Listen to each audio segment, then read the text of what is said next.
Well, hello everyone, and welcome back to Winter Pride 2020. My name is Karundumkor, and I'll be your host for the next couple of runs.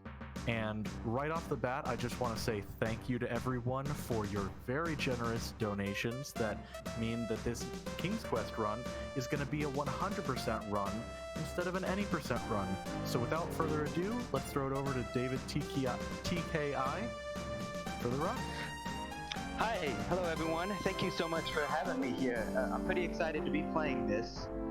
So this is King's Quest, Quest for the Crown. You might notice it's playing some Sound Blaster music. This is not the original King's Quest. It's Sierra's official remake of it. And we're going to be doing a 100% run. So in the upper left, score 0 of 158. We need to find all 158 points while we're doing this. Time is on first movement, which is convenient because I can turn up the game speed before I start moving. So let's go ahead and start this in 3, 2, 1, go. All right, so Daventry is kind of a magical world that has a lot of fairy tale elements to it. It's kind of a world that wraps around itself, and your goal here is to be finding the 3 magical treasures of Daventry and then returning to the king, and he's going to make you king of the land. But since we're doing 100%, we need to get all 158 points. So in addition to the 3 magical treasures, we have to find all these various random treasures in random parts of the screen. I just saved for a pretty dangerous forest screen, and I'm going to need to save again for the witch's house. Because the witch here, she comes from the story Hansel and Gretel. She's got a gingerbread house, but if she catches me in her house, then she's going to turn me into a gingerbread cookie. Or is that a graham cracker? Push the witch into the pot. Graham's pretty mean, pushing witches into pots. The witch's house is not a normal part of the any percent route. It's one of the things we're doing in 100%. Also visiting this woodcutter's house. The world kind of wraps around itself, and I've got a pretty specific route that I'm following in order to hit every screen that's got a treasure hidden in it.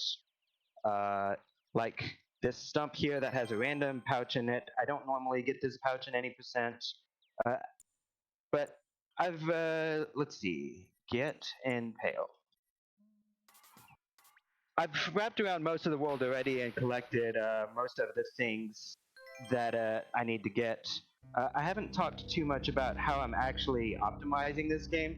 As you might have noticed, I'm having to type in most of my commands, and so a lot of optimization is trying to type the shortest thing possible. Like instead of take mirror, get mirror. By the way, the mirror is the first magical treasure of Daventry. That's one of the 3 items that I need to beat the game. Toss water at the dragon. There's a goat here. Anyone read the tale of the 3 billy goats gruff? Well, there's only 1 goat here, but he's going to help me with a troll on a bridge. One moment, get the clover. More points. On the other side of this bridge is a gnome whose name I have to guess, which you might recognize from the tale of Rumpelstiltskin, but I have to type it backwards.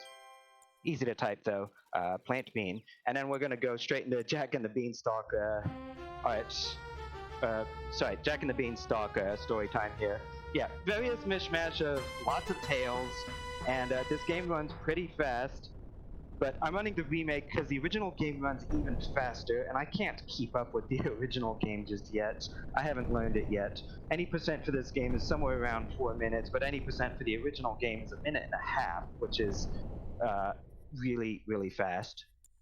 I'm making regular safety saves because there are lots of things in this game that could kill you if you so much as make a wrong move. I could step off the clouds, fall to my death. There's a giant up here, which I think is more of a Bible story rather than a fairy tale. But oddly, the correct solution is not to get a slingshot and kill the giant with it. In a lot of cases, King's Quest values more pacifist solutions, except when pushing witches into pots, apparently. I don't know why that is. But The correct solution for the giant here is to wait and tire him out, and any percent we would get the slingshot and kill him, but we need 4 points. We get more points for just staying here until he falls asleep. The giant moves faster than King Graham does, which is why I'm kind of hiding him around the tree, but he falls asleep pretty quick, and we get this chest. It's the second magical treasure of Daventry. So one more to go.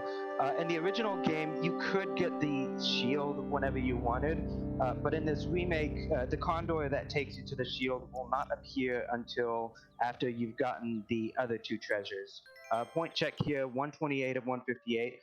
That's good. I know from experience that means I've gotten every point so far and I haven't missed anything.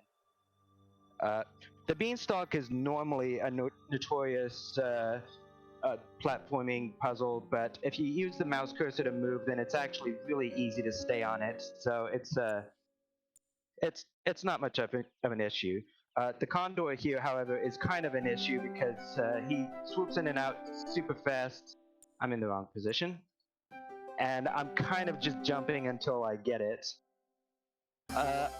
Oh yeah, get chest sling. The parser is kind of weird. It only recognizes the last noun that you put in, which allows you to add a whole bunch of them to the parser without having to retype the verb every time. So like get chest sling, all that stuff, that's kind of fun. You can also use the pronoun it to refer to the last the last noun that you used in the parser. Safety save here. There's 2 ways past the leprechaun guards here. The fiddle is slower, but it's the correct solution. You can also use the 4-leaf clover to protect yourselves from them. That's what the any percent route does.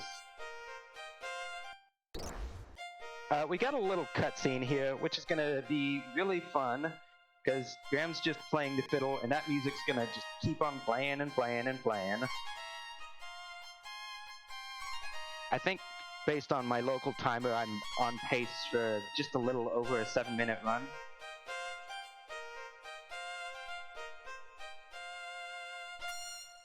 Yeah, so in this next screen, you gotta wait for all these leprechauns to disappear. They're all dancing to the music. Tag yourself. Which one are you? I'm this guy that's doing this weird little hand dance movement on his head. What is this? But this lady is spinning around and spinning around.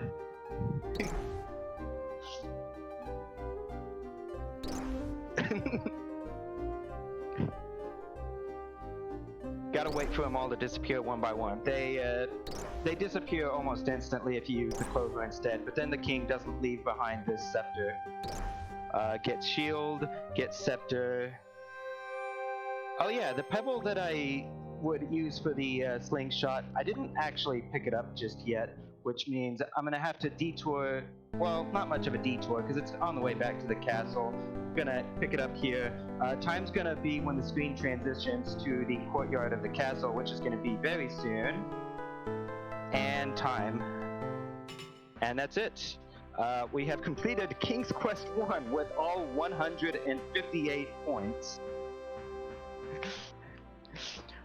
In the 7 minutes that Graham was gone, the king is dying, and his melancholy is too much to bear. If only Graham had returned with the treasures sooner. According to my local timer, it's about 7 minutes 10 seconds. The world record is 6 minutes 37 seconds, and I have it. I'm the only one in the community that runs 100%. Most of the Sierra runners stick to any percent runs, but I'm one of the few people that likes to 100% most of the games. Anyways, Graham's gonna return the 3 magical treasures, and then the king's gonna die. That's okay though, Graham's gonna be the king now, because it's King's Quest, the quest to become king. It took me 7 minutes to become king.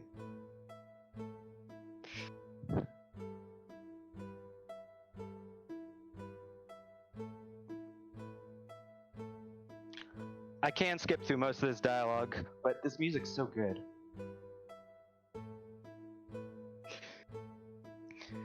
Anyway, so that was King's Quest. Thanks so much for upgrading it to 100%, everyone. Any percent is about 4 minutes, and 100% 7 minutes. So nearly twice as long. Really enjoyed this. Thank you so much for having me. And thank you so much for running.